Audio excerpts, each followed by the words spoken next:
سامعین محترم، آج ہمارے ملک میں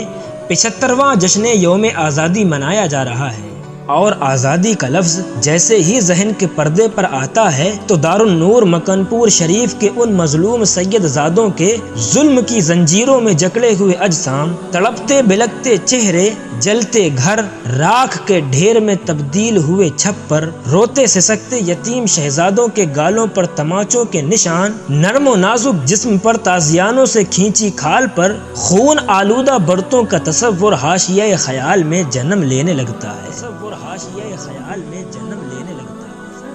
مظلوم کربلا کے وہ مظلوم بچے جنہیں پانی کے ایک ایک قطرے سے ترسایا گیا، کسی کا صلیب و دار پر استقبال کیا گیا تو کوئی گولیوں سے چھلنی کر دیا گیا، کسی کو کالے پانی کی سزا سنائی گئی تو کوئی نظر آتش کیا گیا۔ ارے کون سا وہ ظلم تھا جو قطب المدار کے شہزادوں پر نہیں ڈھایا گیا؟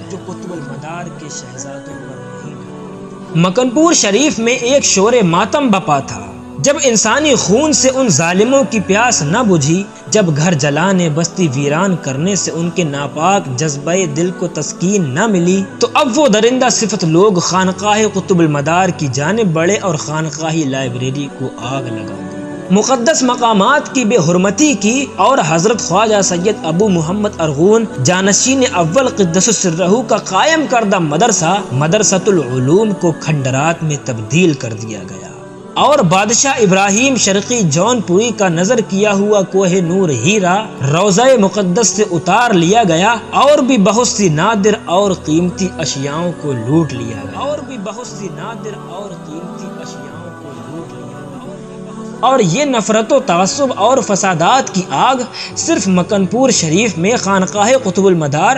اور شہزادگان مدار ہی تک محدود نہ تھی، اور نہ یہیں ٹھنڈی ہو گئی، بلکہ اس نفرت کی آگ نے پھیلتے پھیلتے پورے ملک میں جہاں جہاں مداری خانقاہیں ملیں، مداری چلے ملے، مداری تکیے ملے، مداری گدیاں ملی، مداری نشانات ملے، مداری مشائخ ملے، مداری علماء سادات ملے، یہاں تک کہ سادات مکن پور ملے، ملنگ و فقیر ملے، سب کو جلا کر خاکستر کر دیا گیا، اور عوام سے مداریوں کو ڈھونڈ ڈھونڈ کر قتل کر دیا گیا،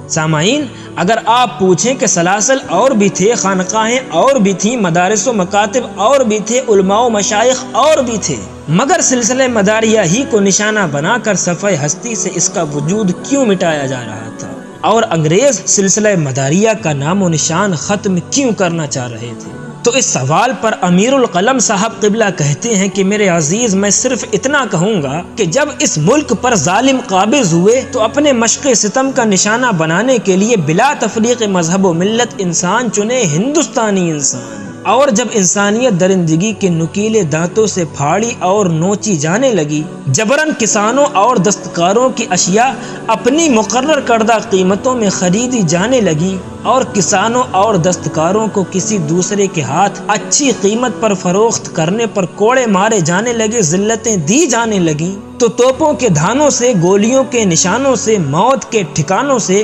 ملک کے باشندگان کو بچانے اور راحت دلانے کے لیے سر پر کفن باندھ کر اور ہتھیلی پر جان لے کر جو مردان مجاہدین سب سے پہلے آگے بڑھے تھے، وہ سلسلہ مداریہ کے وابستگان ہی تھے،